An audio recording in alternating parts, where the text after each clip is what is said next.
Hello friends, hi Team B, how you doing? Today we are going through our Exploring Nature unit and we are going to read a story about Slip the otter. He's a river otter, I believe, and he lives in the forest. So Slip the otter finds a home. Let's see what happens to Slip.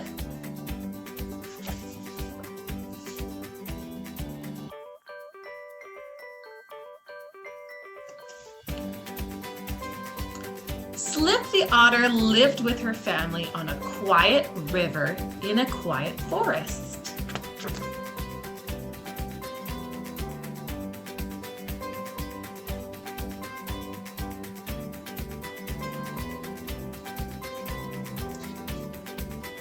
There was lots to do in Slip's home. There were fat fish to catch, yum, and crayfish to scoop off the riverbed. Sometimes the otters played hide and seek.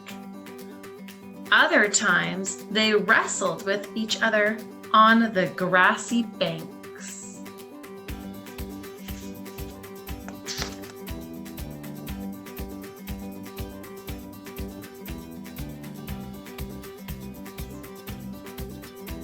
For Slip, the best fun of all was gliding down the long, slippery mudslide.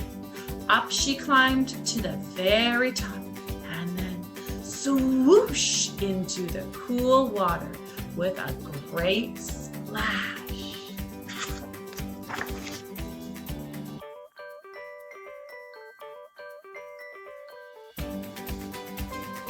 One day, Slip could not find enough food to eat. She became very hungry. There was no longer enough food in the river for any of the otters, so they set off to look for a new place to live.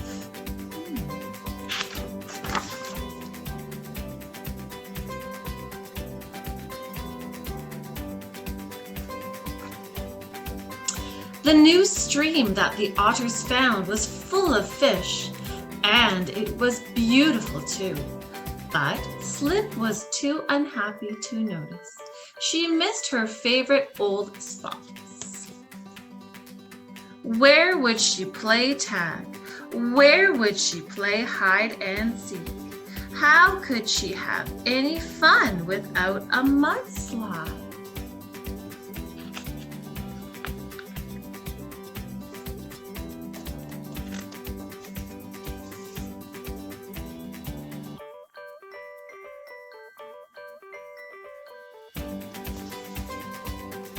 One day, as Slip wandered around, dragging her tail behind her, she came upon a huge pile of sticks. When she climbed to the top, she saw a lovely shimmering pond on the other side. And there in the middle was the strangest creature Slip had ever seen. What do you think that is? There's some clues here. Who is this stick? Big pile of sticks.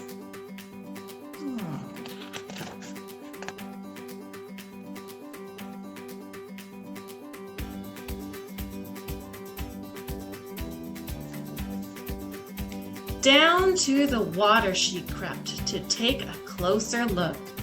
What bright orange teeth! What a funny flat tail! It was a beaver pup. That's what you call it, baby beaver. Just about Slip's own age.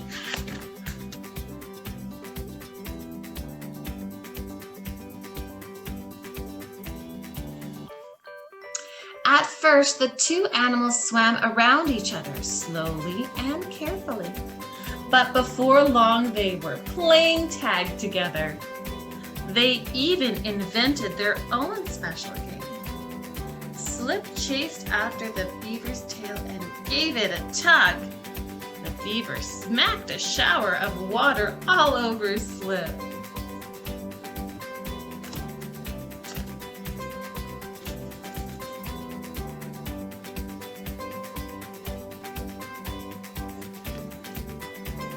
When at last the new friends were hungry, the beaver headed straight for some green twigs to eat.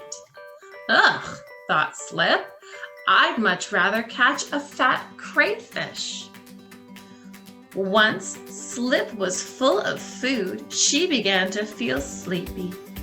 It had been a wonderful day, but it was time to return to her family.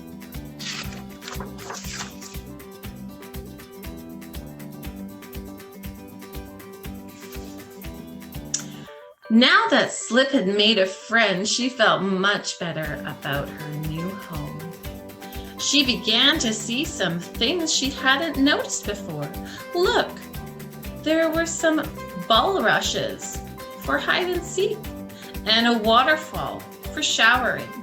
And there was one more surprise, waiting for Slip around the last bend in the stream.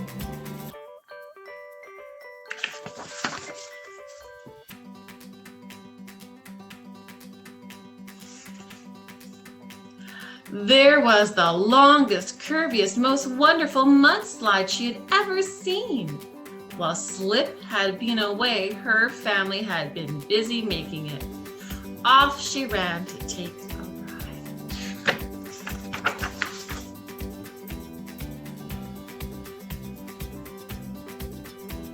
It was a tired little Slip who curled up in her dry, warm nest that night. But how happy she was!